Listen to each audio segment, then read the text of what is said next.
Estadísticas descriptivas. Estadísticas descriptivas describen el comportamiento de una muestra en variables en escalas nominales, ordinales, de intervalos y de razón. Los datos que se obtienen en una muestra se conocen como estadígrafos. Este es el nombre con el que se le llama a los datos descriptivos que obtenemos en una muestra. Cuando queremos obtener una medida de la población, se le llama parámetro. Pero para propósitos de este repaso estadístico, la mayor parte de los datos descriptivos que obtenemos se conocen como estadígrafos. También se usan solamente para comparar con otras muestras de participantes dentro de una misma población, pero no se compara con la población. Dicho de otra manera, no se puede hacer inferencias en una población usando los resultados de una muestra, sino que descriptivamente podemos comparar. Por ejemplo, si tenemos en una población de mujeres adultas entre los 18 y los 35 años, el nivel de inteligencia, pues podemos establecer comparaciones dentro de grupos de mujeres que pertenecen a esa población, pero no podemos hacer una generalización hacia la población. Ahora vamos a hablar del término frecuencias. Las frecuencias se utilizan para contar las cantidades de elementos que están ubicadas en cada categoría. Por ejemplo, si una muestra contiene en la variable género sexual 20 personas del género masculino y 25 son del femenino, la frecuencia será como sigue. Aquí pueden observar en esta tabla donde establece la variable género sexual y las categorías nominales masculino y femenino. La frecuencia va a ser la cantidad de hombres que tenemos, que es 20, y la cantidad de mujeres, que es 25, todos sumados son 45 personas, y la variable que examinamos fue género sexual.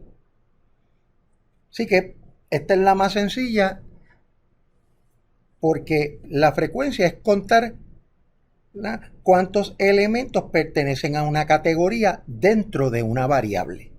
Como pueden ver en este caso, de la variable género sexual con las categorías nominales masculino y femenino, 20 pertenecen al género masculino, 25 al género femenino, para un total de 45. Ahora, otro concepto que es bien importante, que nos ayuda a describir el comportamiento de una muestra, son los porcentajes o también por cientos.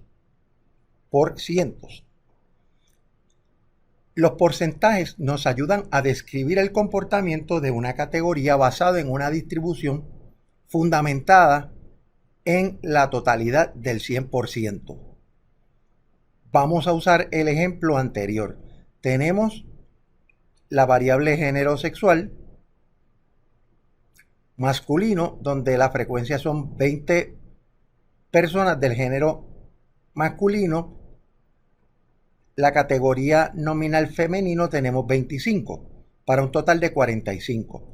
Para calcular el porcentaje de personas del género sexual masculino, hay que dividir 20, que es la cantidad de personas en la categoría, entre 45, que es la cantidad total de personas por género sexual. Luego, ese resultado lo vamos a multiplicar por 100. En este caso sería 44%. Por otro lado, para calcular el porcentaje de personas del género sexual femenino, hay que dividir 25 entre 45 y luego multiplicar el resultado por 100, que será igual a 56%. Aquí hemos creado una columna donde en la categoría género masculino tenemos una frecuencia de 20 personas para un 44%. En el caso de la categoría femenina tenemos 25 personas para un 56%.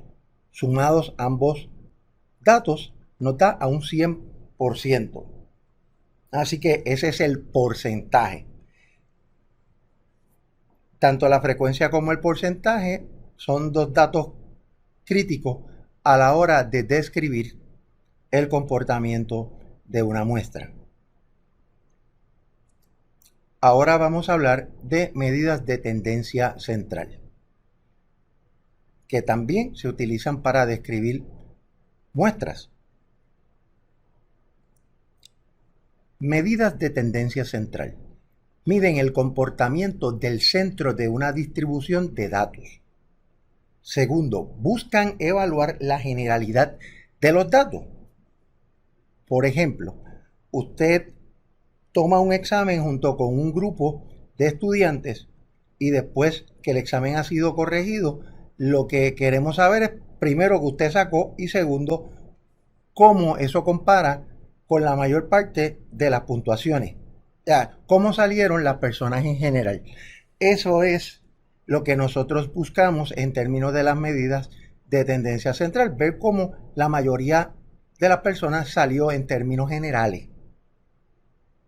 Por eso es que se habla de tendencia central, donde se encuentra por lo menos cerca del 68.32% de las personas o 36%, dependiendo de la distribución muestral, pero por lo menos donde se encuentra el 64% de las personas, ¿dónde está la mayoría?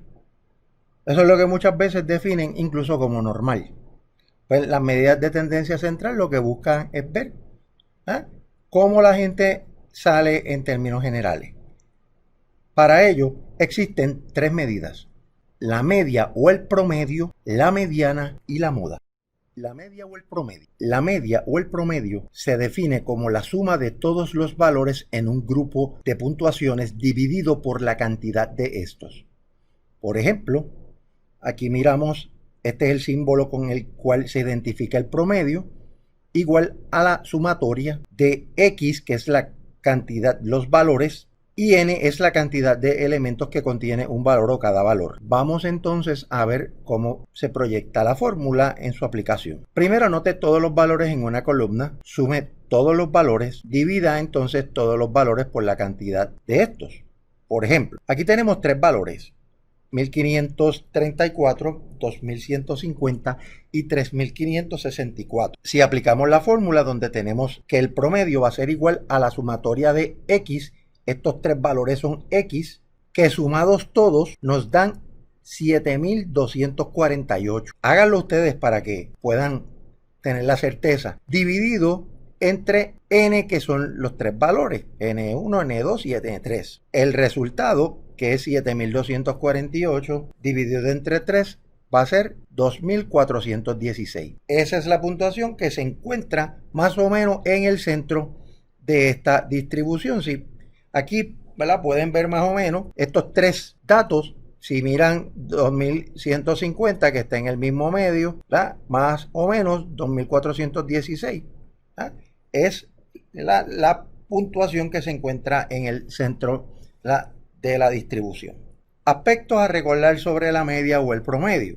En ocasiones se utiliza el símbolo de la X con la tilde superpuesta para significar la media. En algunos casos se utiliza una M mayúscula. La letra N minúscula significa el tamaño de la muestra. La N mayúscula significa el tamaño de la población. Así que puede ver en algunos libros de estadística la N mayúscula dentro de la fórmula. No se confunda, es que se está utilizando como si fuera la población y no la muestra. En el tercer punto, la media en la muestra refleja la cantidad, ¿verdad?, o la tendencia central, con que mejor precisión o que con mejor precisión representa el promedio de la población. O sea, es la medida más precisa de tendencia central y es la preferida siempre y cuando no haya puntuaciones extremas, que es otro punto. Y como les decíamos en un principio, representa un comportamiento general en términos de la variable y va a ser sensible a las puntuaciones extremas, tanto altas como bajas. Otro tipo de cálculo es la media o el promedio ponderado o la media ponderada. Aquí lo que se hace es que se calcula la media utilizando las frecuencias de los valores, sumando los productos y dividiéndole por la cantidad total de ocurrencias o de elementos. Bien sencillo, usted va a tener los valores, va a tener la frecuencia de cada valor. Para yo calcular la media ponderada, lo que tengo que es crear una tercera columna donde voy a multiplicar el valor por la frecuencia. 97 por 4 es igual a 388. 94 por 11 va a ser igual a 1034 y así sucesivamente. Al final, el resultado del valor por la frecuencia va a ser 8967, que dividido entre la frecuencia nos va a dar a 89.67. Esta es la media ponderada en el caso de que tenga una distribución de frecuencia. Y que ya saben cómo calcularla. Lo que siempre es importante es que tiene que crear una tercera columna y multiplicar el valor por la frecuencia, sumar los valores y dividirlo entre la frecuencia. Y ahí tiene la media ponderada. La segunda medida de tendencia central es la mediana. La mediana como concepto significa que es aquella puntuación que se encuentra en el medio de una distribución de puntuaciones. Lo que usted tiene que hacer es que lista los valores de unas puntuaciones de más alto o más bajo. Puede ser ascendente o descendente. Eso no es, y en este caso pusimos desde la puntuación más alta en dólares hasta la más baja. Entonces, aquí lo que vemos es que la puntuación que se encuentra en el medio, aquí tenemos 5 puntuaciones. Si pareamos la más alta con la más baja, la segunda más alta con la segunda más baja, la puntuación que nos queda en el medio es la mediana. También se le llama el porcentil 50 porque es aquella puntuación que se encuentra en el 50% hacia arriba, 50% hacia abajo de la distribución. Ahora bien, ¿qué sucede o qué sucedería si yo tuviese una puntuación adicional? En vez de tener 5 puntuaciones, como vemos aquí, tendríamos 6.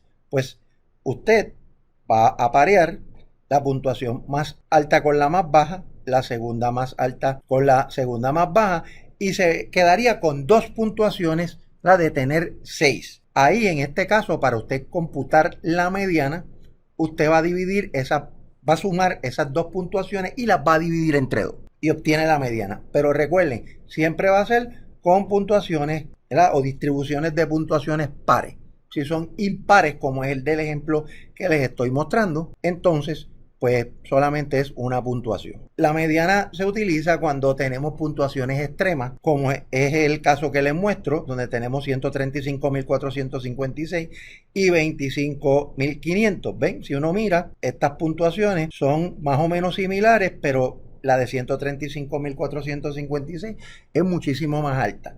Cuando uno tiene puntuaciones extremas, el valor que mejor representa la tendencia central de una distribución de puntuaciones va a ser la mediana. Entonces, aquí tenemos la tercera, que es la moda. La moda, por definición, es el valor que más ocurre en una distribución de datos. También es la frecuencia con que nos ocurre o que ocurre una puntuación. Aquí, en esta tabla, donde tenemos la afiliación política y la definimos de forma nominal como demócratas, republicanos e independientes, aquí tenemos que frecuencia de 90 demócratas, 70 republicanos y 140 independientes. 140 es la moda porque es la categoría que más se repite. También la puntuación que más se repite. Ahora bien, hay ocasiones donde usted tiene más de una moda. Puede tener 2, 3 modas, o sea, 3 tipos de puntuaciones diferentes que se repiten. Si esto es así, la moda va a ser aquella puntuación que más se acerque a la mediana y a la moda y al promedio o a la media. Si tenemos puntuaciones extremas, la mediana va a ser la mejor medida de tendencia central. Si en esa misma distribución de puntuaciones tenemos 2 modas, la moda va a ser la puntuación que más se acerque a la mediana. Ahora bien, si no tenemos puntuaciones extremas, ¿ya?, que tenemos una puntuación con poca variabilidad en los extremos, vamos a ver que tanto la mediana como la moda y la media o el promedio, ¿verdad?, esas 3 puntuaciones van a ser iguales, eso también significa que la distribución de puntuaciones es normal. Así que eso es un dato bien interesante cuando nosotros vamos a analizar normalidad en la distribución de puntuaciones. La moda, la mediana y la media son iguales, pues tenemos una distribución normal. ¿Cuándo usar qué medida? Pues la moda se usa cuando las variables se miden en frecuencia. Es mucho más fácil identificarla. La mediana se va a utilizar cuando existen valores extremos en una distribución, tanto altas como bajas. Y la media o el promedio se va a utilizar cuando no existen puntuaciones extremas y la variable no es categórica, o sea, nominal u ordinal. Si es en escala de intervalo o razón, la media es una mejor medida, aunque también podemos calcular la mediana y la moda de la misma manera. Así que aquí lo importante es que estas tres medidas nos dan una idea bastante precisa de cómo se comportan las puntuaciones de una distribución de datos en referencia al medio. Ahora vamos a hablar de las medidas de variabilidad. Estas reflejan cómo las puntuaciones difieren unas de otras en los extremos altos y bajos de una distribución. Esas puntuaciones extremas altas, como por ejemplo en las pruebas de inteligencia, las personas con los coeficientes más altos están en la parte extrema derecha con puntuaciones de genio mucho más altas versus las personas que obtienen puntuaciones bajas, que se les considera en ocasiones en la categoría de retardo severo, pues están en ambos extremos de las distribuciones de puntuaciones. Ahora, la primera medida que vamos a observar es el recorrido. Esto es una medida cualitativa bien sencilla que se calcula sustrayendo la puntuación más alta de la más baja de una distribución de puntuaciones. Aquí, por ejemplo, tenemos 5 puntuaciones: 98, 86, 77, 77, 56 y 48. Pues entonces, aplicando la fórmula, vamos a buscar la puntuación más alta, que es 98, menos la más baja, es igual a 50. El valor de 50 es el recorrido. Es una manera de ver cuán dispersas están las puntuaciones. Mientras más grande es la puntuación o el resultado, más dispersión va a haber. Mientras más pequeña, menos dispersión. Y si hay menos dispersión, hay menos variabilidad. Así que, como les decía, es una medida cualitativa que nos permite de primera instancia ver cuánto se alejan las puntuaciones más altas de las más bajas. Entonces tenemos la desviación estándar. Esta representa el promedio de la variabilidad de un grupo de puntuaciones. Mientras más grande es la desviación estándar, más se desvían las puntuaciones de uno o ambos lados de la distribución. De la misma manera que funciona el recorrido, también funciona la desviación estándar. La única diferencia es que la desviación estándar es como si fuera un promedio de las desviaciones en ambos lados de la curva. Desde luego, mientras más grande es esta, más variabilidad va a haber a través de la distribución de puntuación. Esta es la fórmula de la desviación estándar, donde siempre se representa como una SD de Standard Deviation. Aquí esta es la raíz cuadrada y va a ser la raíz cuadrada de la sumatoria de los valores de una distribución menos su promedio elevado al cuadrado y luego dividido entre n, que es la cantidad del tamaño de la muestra o la cantidad de personas o de grupos de puntuaciones, menos 1. Ese 1 es lo que se conoce como un grado de libertad. Es parte de la fórmula. Lo que hace es que estandariza la fórmula para tratar de maximizar la variación que se calcula en la fórmula. Aquí tenemos un ejemplo de cómo se calcula la misma. Aquí tenemos un ejemplo, tenemos 10 puntuaciones: 5, 8, 5, 4, 6, 7, 8, 8, 3, 6. Aquí lo primero que hacemos es que creamos la columna X menos el promedio, colocamos las puntuaciones de mayor a menor, le vamos a restar el promedio, que ustedes no lo ven aquí, pero yo lo que hice fue que sumé todos estos valores, los dividí entre 10 y eso me da a 6 el promedio. Así que calcúlenlo para que verifiquen. Siempre me encanta que calculen porque eso ayuda a tener un mayor razonamiento estadístico. Usted suma todos estos valores divididos entre 10 y eso le va a dar a 6. Entonces, el resultado, aquí en este caso 8 menos 6 positivo 2, lo propio en los próximos, 7 menos 6 positivo 1, 6 menos 6 va a ser 0, porque no hay variabilidad, porque 6 es el promedio, y recuerden que la fórmula es cuánto se desvían las puntuaciones del promedio, por tanto 6 menos 6 va a ser 0. Luego entonces entramos al área de lo que son las puntuaciones negativas, más bajas, 5 menos 6, negativo 1. Lo propio en la próxima, 4 menos 6 es igual a menos 2 y 3 menos 6 es igual a negativo 3.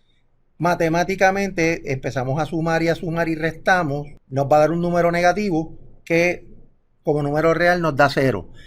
Para nosotros poder calcular la desviación estándar, entonces tenemos que elevar cada uno de estos resultados al cuadrado. Por eso aquí la fórmula cambia, se crean los paréntesis y se eleva al cuadrado, donde positivo 2 al cuadrado es igual a 4, las dos próximas también. Positivo 1 va a ser igual a 1, 1 al cuadrado se mantiene 0. Entonces, ¿qué pasa aquí? ¿Por qué se eleva la fórmula al cuadrado? Para convertir los resultados negativos en positivos. Aquí tenemos negativo 1 al cuadrado 1, negativo 1 lo propio, negativo 2, 4 positivo y negativo 3, 9.